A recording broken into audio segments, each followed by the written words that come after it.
Na nossa última revisão da carteira recomendada, nós incluímos um segmento novo no portfólio.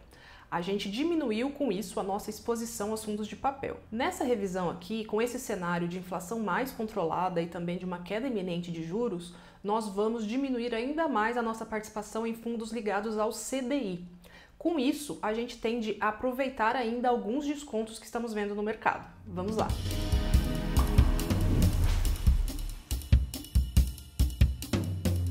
Acompanhando aqui a nossa carteira de fundos imobiliários, viu que na última revisão a gente incluiu um FOF, que foi o BCIA, o fundo de fundos da Bradesco, e aí nós tivemos uma diminuição da exposição do segmento de fundos de papel. Não, nós tiramos, nesse caso, o VEGIR para abrir espaço para o BCIA. Nós fizemos isso porque a gente está vendo sim um bom potencial nos FOFs agora nesse mercado que pode vir a ser um bom ciclo de alta, e os FOFs eles têm esse comportamento mais agressivo, ou seja, o mercado sobe e eles sobem mais forte, assim como quando o mercado cai, eles também caem de maneira mais forte do que a média. Depois de assistir esse vídeo aqui, se você quiser entender melhor o racional da inclusão do FOF na carteira, eu vou deixar um card aqui que você pode acompanhar o vídeo que nós fizemos sobre essa alteração. Nessa revisão, nós não vamos fazer um rebalanceamento entre segmentos, mas nós vamos alterar como nós estamos distribuindo os fundos de papel. Em primeiro lugar, o que vai sair da nossa carteira?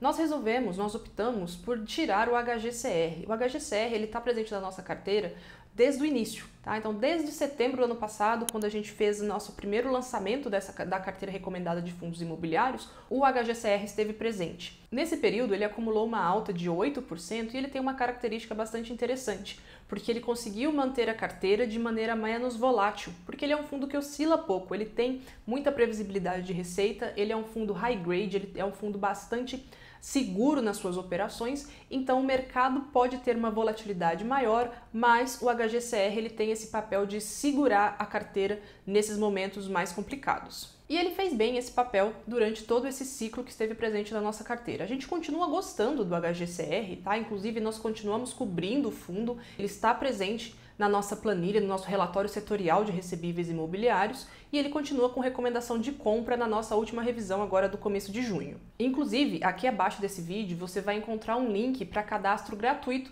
na nossa área logada da EK Research. Lá você vai ter acesso a esse relatório que eu mencionei aqui de recebíveis imobiliários, além de todas as nossas coberturas, tá? O acesso é completo e gratuito, é só se inscrever para acessar todos os materiais que nós produzimos. Então, por que a gente escolheu o HGCR, né, já que ele tem todas essas características para sair da carteira? Ele foi a nossa escolha muito devido ao preço. O HGCR, por ter todas essas características de fundo mais high grade, de um fundo que tem uma boa previsibilidade, de fundo que tem uma boa gestão, ele historicamente ele é negociado muito próximo ao valor patrimonial, ao VP, ou até mesmo com certo ágio, né, com um certo valor, um prêmio a mais ali sobre o valor patrimonial em relação ao seu valor de mercado.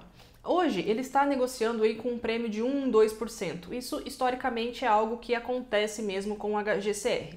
E nós vemos outras oportunidades no mercado atualmente. Nós estamos vendo que temos fundos, sim, com operações bastante seguras, bastante atrativas e ainda estão sendo negociados com um certo desconto que a gente não consegue ver atualmente no HGCR. O objetivo agora, então, com essa troca, é justamente potencializar o retorno da carteira no médio prazo, mas sem trazer riscos desnecessários. Nós vamos sim aumentar o risco da carteira, eu já vou mostrar para vocês por que isso vai acontecer, mas esse não é um risco desnecessário. Essa relação risco-retorno aqui, a gente visualiza que é bastante positiva para esse momento. Bom, quando a gente olha então para os fundos de papel, que ainda são negociados com certo deságio, mas eles têm uma carteira de recebíveis bastante segura, a gente não tem como mencionar o CPTS.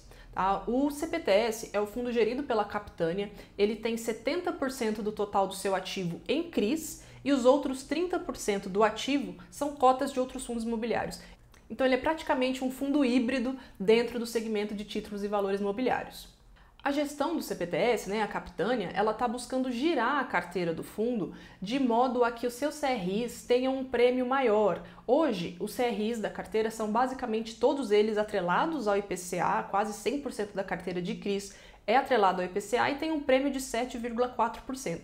Esse prêmio, quando a gente compara com a carteira do HGCR, por exemplo, que nós vamos retirar para a entrada do CPTS, esse prêmio ainda é menor do que o do HGCR. O HGCR tem uma carteira de CRIs ali em termos de IPCA mais 8,2, IPCA mais 8,3. No entanto, Com a compra do CPTS sendo feita na faixa dos R$80, a gente tem ainda um prêmio adicional para o valor patrimonial desse fundo, que atualmente está com deságio de cerca de 7%. Então, comprando o CPTS a R$80 é como se estivéssemos adquirindo essa carteira de CRIs a uma taxa de IPCA mais 9% aproximadamente. Essa é uma taxa bastante atrativa dado o risco dessa carteira. Essa carteira de CRIs é uma carteira considerada high grade, conservadora. Bom, eu mencionei do risco, né, que nós estaríamos adicionando risco à carteira com a saída do HGCR e entrada do CPTS. Um desses riscos está justamente relacionado à parte de cotas de outros fundos imobiliários que o CPTS possui, esses 30% ali em cotas de outros FIIs. Bom, essa carteira de fundos imobiliários do CPTS é formada basicamente por fundos de tijolo. Os segmentos preponderantes ali são renda urbana, lajes corporativas e galpões logísticos. Esses segmentos eles tendem a apresentar melhores retornos em cenários de juros mais baixos. Então foi o contrário do que a gente viu nos últimos 6, 8 meses. Inclusive, nesses últimos 6, 8 meses, a renda por cota do CPTS oscilou bastante, justamente porque ele não conseguia fazer um giro eficiente nessa carteira de FIIs, não conseguia um ganho de capital interessante ali nessa carteira de FIIs, e o resultado recorrente também não era muito interessante no cenário que a gente tinha de juros bastante elevados. Inclusive, esse cenário de proventos bastante inconstantes que o CPTS apresentou ali nos últimos meses também vem da alavancagem. A gente precisa falar aqui que o CPTS possui 15% do seu patrimônio líquido em operações compromissadas, que é uma forma do fundo de papel se alavancar. Essas operações elas têm um custo, no CPTS elas são atreladas ao CDI, mas elas também geram uma receita. Teve um momento ali no cenário de deflação em que a receita que ela gerava era menor do que o custo que ela tinha. Então essa alavancagem acabou sendo detratora do resultado do fundo. Mas vale lembrar também que nós estamos passando por um momento que pode ser um ciclo de baixa dos juros. Então, os juros caindo, o custo da dívida também diminui para o CPTS e isso pode ajudar a potencializar o retorno no médio prazo. Então, nós podemos juntar aqui três catalisadores, três fatores principais que podem fazer o CPTS ter um excelente resultado nos próximos meses. O primeiro deles são a exposição à cota de outros fundos imobiliários, principalmente a cotas de fundos de tijolo. O segundo deles está na redução do custo dessa dívida.